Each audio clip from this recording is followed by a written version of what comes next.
Hello, my name is Chad Fluegel, and today I'm going to talk about water.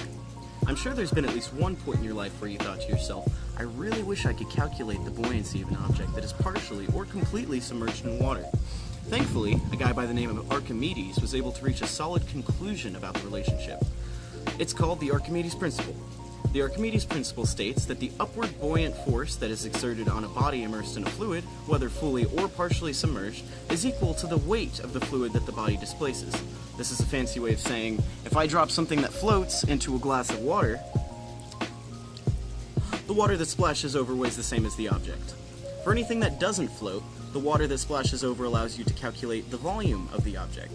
With me, I have a simple experiment that's capable of showing this principle in action. Here I have a simple gram-based scale, and when I put an apple on, you can see that an apple weighs 188 looks like it's averaging out at about 188.6 grams. And here I have a bucket with a tube. The tube goes from the inside to out here, with the water being perfectly level to the top of the tube. So any object that I place in there is going to raise the water level and get the excess water to go into this cup. So any displaced water is going to end up in the cup down here. In order to only measure the weight of the water, I'm going to need to go ahead and put the cup on top of my scale and then level it out. This ensures that the weight of the cup isn't actually included in the final weight. So with that put there, I'm going to go ahead and clear it out one more time. I can put the apple into the bucket here.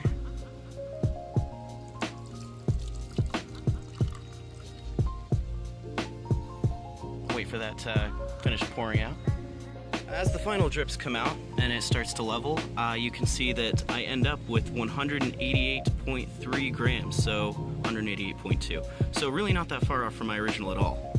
However, when an object sinks, the water displaced alone won't tell you the weight of the object, only the volume, because the force of the object is greater than the water.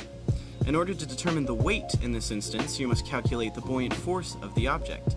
Using a pencil and some thread, strung up a jar like this, I can hang the object in the water and find out its weight while submerged.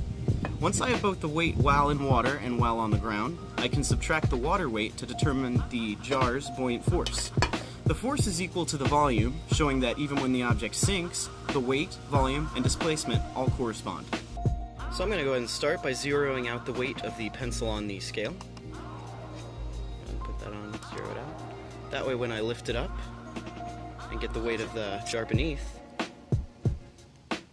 it equals about, I'd go and average that at 136 grams.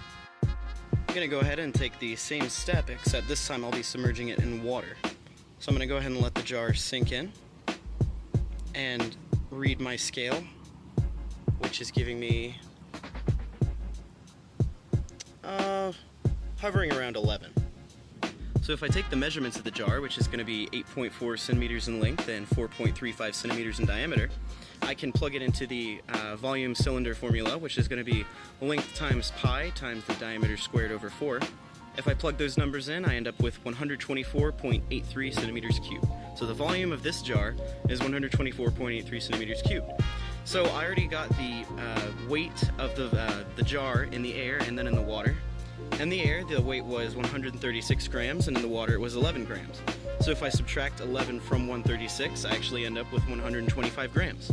So the buoyant force of this jar is 125 grams, which is about the same of the volume of the jar. And being that water has a weight of 1 gram per centimeter cubed, these two numbers correspond. I'm sure everyone in class is just clamoring to try this experiment on their own. So if you'd like to, remember that it is science. You will need to wear safety goggles and an apron.